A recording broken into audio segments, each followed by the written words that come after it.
998, 999, 1,000. Whew. Oh man, I am parched.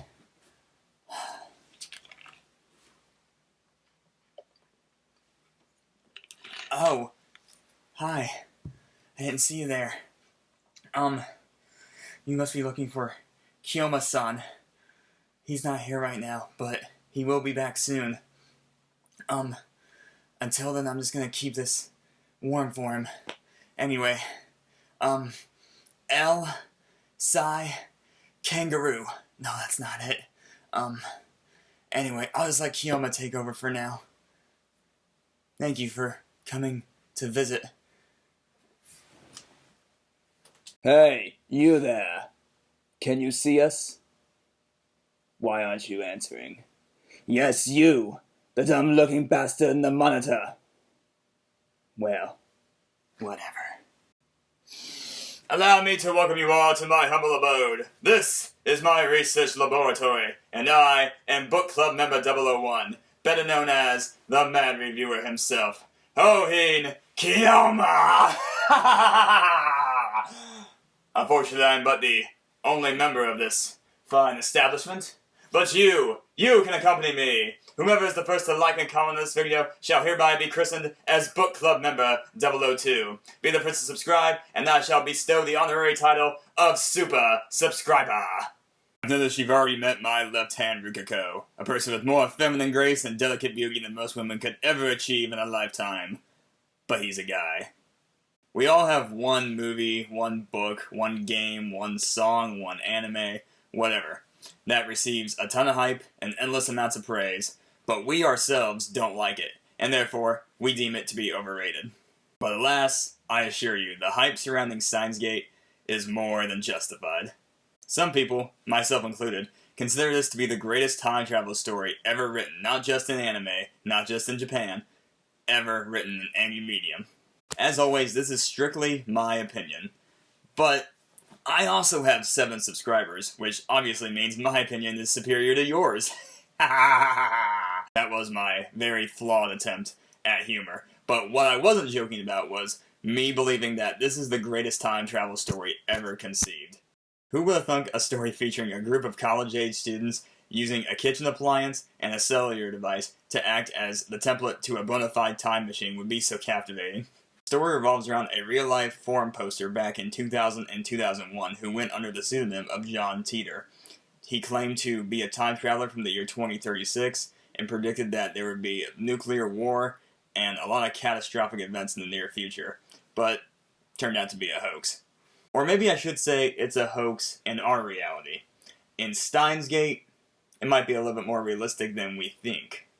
Man, can you imagine how the hoaxer must feel knowing that one of the greatest time travel stories to ever be conceived in human history is based off of a hoax that he created, and Steins Gate's main character is none other than the man that I emulated in this video, our very own mad scientist, Hohin Kiyoma, but he's better known as Okabe Rintaro, or, to some, Ocarine. Together he runs the Future Gadget Lab with his gluttonous lab member 002, Shina Mayuri, better known as Mayushi, and his right hand, his super hacker, lab member 003, Hashida Itaru, better known as Daru.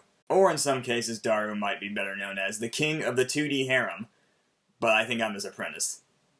Toward the beginning of the show, the name Future Gadget Lab can be a bit misleading, as most of their inventions aren't really inventions at all. They just kind of combine 2 toys or props or something together to make one item.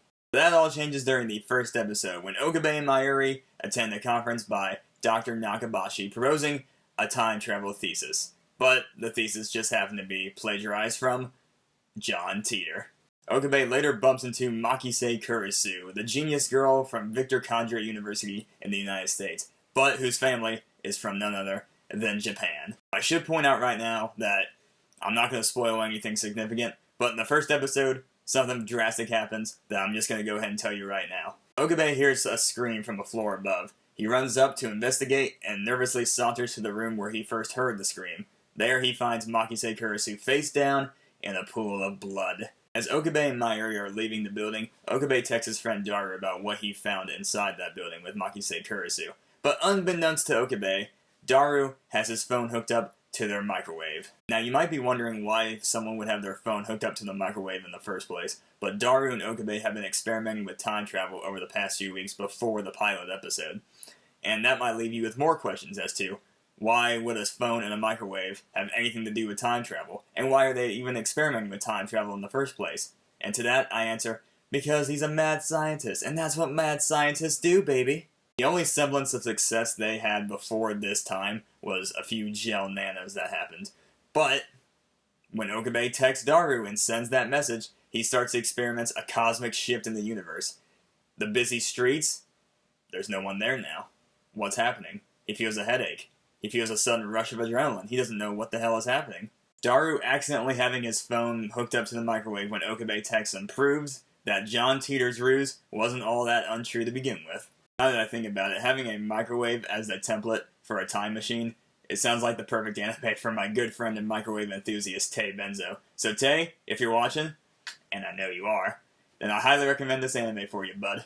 All I'll say is that one text that Okabe sent, that one time Daru accidentally left his phone attached to the microwave, changes everything. And this is when the narrative of Steins Gate truly begins. Steins Gate gets unfairly criticized for its slow start and the first few filler episodes of the show, which I think is completely asinine. If you compare the second half of the show to the first half, then yeah, the first few episodes are going to feel slower, but that doesn't mean they're filler. They're not filler at all. And they're not supposed to have a rush of adrenaline like the second half of the show is supposed to. They're supposed to be lighthearted and funny, and informative of what the laws of the time machine and time travel are. I know this is going to be the third time in a row I'm going to mention Death Note in an anime review, but bear with me on this. Death Note completely rushes its premise, having Light Yagami go from a bored high school student to the self-proclaimed god of the New World, all within a 20-minute episode runtime. Now, by comparison, shows like Black Clover have several dozen filler episodes and take forever for any sort of action to happen that will affect the main plot and narrative. Steins Gate meticulously explains the theories and laws of time travel, or in this case, time leaping and sending one's memories back into their past self. They do this while simultaneously developing their characters greatly and giving us some of the best witty banter I've ever seen between Okabe and Kurisu. Trust me, if you haven't read the visual novel, which is what the anime is based off of, then I'm here to tell you that there is a ton of backstory and information that the anime left out, and for good reason. That's not me criticizing the visual novel, not at all. The visual novel is awesome, and all the stuff that the anime left out, it's still interesting. I'm just referring to that because people that say the first few episodes are slow, or that they're filler episodes, trust me, there could have been a whole lot more. The reason I think it's the best time travel story ever is because it's not about Okabe going back 50, 100 years to change some historical event like a lot of time travel stories seem to do. It's just about a bunch of friends that are having fun and then realizing that, oh crap, we might be stumbling onto something that's revolutionary. The manner and tone of the show, how it goes from lighthearted for the first half of the show to an emotional roller coaster to say the least towards the second half, beautiful. Absolutely beautifully executed. The way everything is tied together with how the first time leap and the last time leap and everything in between is interconnected, along with showing the trauma, the emotional and mental distress and torment that Okabe goes under, it's just outstanding writing. There's not a wide range of characters in the show, but there is definitely variety. Each character is unique and memorable in their own right, and I can honestly say that for most of them you will either affectionately love or genuinely despise them. If there's one blemish to the show that I have to point out, it has to be Ruka. He doesn't really contribute a whole lot to the narrative, but he's still far from the sentient dunce cap that is Misa Amane from Death Note, or Lisa from Terror and Resonance. Both those characters couldn't pick up a spoon without some inexplicable mishap that triggered a nuclear war. Now for Steins Gate, the last thing I will say is that this is one of those shows you might have to watch multiple times to truly embrace it. I remember enjoying watching the show during my first viewing of it, but at the same time, I was a little confused by all the time travel laws and theories, and I wasn't fully appreciative of how the ending was so well planned out and how the last time leap was so interconnected with the first time leap. But then again, you might understand everything the first time you watch it, and I'm just probably being dumb. Wouldn't be the first time. The voice acting for both the sub and dub is awesome. Regardless of if you watch it in English or in Japanese with English subtitles, you will laugh at almost every lighthearted joke. You will cry and wince at every serious and emotional moment. and you will sing along with every tutoroo. At the time of this recording, Steins Gate is almost 10 years old, but the animation is still crisp and superb. Finally, the soundtrack. This is one of my favorite OSTs in all of anime. There's really not a whole lot of extravagant pieces in terms of a lot of instruments. Most of the songs only have one and maybe two instruments. Most of the time it's just a piano, but occasionally there's also a violin or a cello as well. But in reality, the piano is all that's needed for most of these songs to, no pun intended, strike a chord with you. Songs like Gate of Steiner, or Believe Me, or Christina, they predominantly feature the piano. They're pretty simple in terms of their melody, but they are awesome, and they fit so well with the tone of the show. This also might be the only anime I've seen that's 25 episodes long that keeps the same opening and ending songs throughout the entire show's duration. If you notice, anime that are this long, about 12 or so episodes in, they switch it. They change the opening and the ending songs, but not Steins Gate, because Steins Gate doesn't need to. The opening, called Hacking to the Gate, is iconic in its own right. And finally, my grade. Steins Gate gets an A+ from me. It's definitely in my top 3 favorite anime of all time. It might be my favorite anime of all time, but I'm not sure about that. So anyway, I've done enough talking about it. Go watch it. And until next time, El Sai Kongru. And now, after such an emotional roller coaster, a mad reviewer needs his refreshments. What madness is this? The bottle is empty! That blasted assistant of mine, I have to go back and tell her, Christina!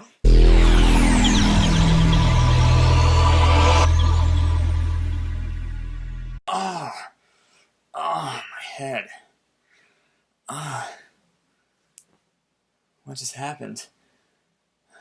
Ooh. Dr. Pepper. Don't mind if I do.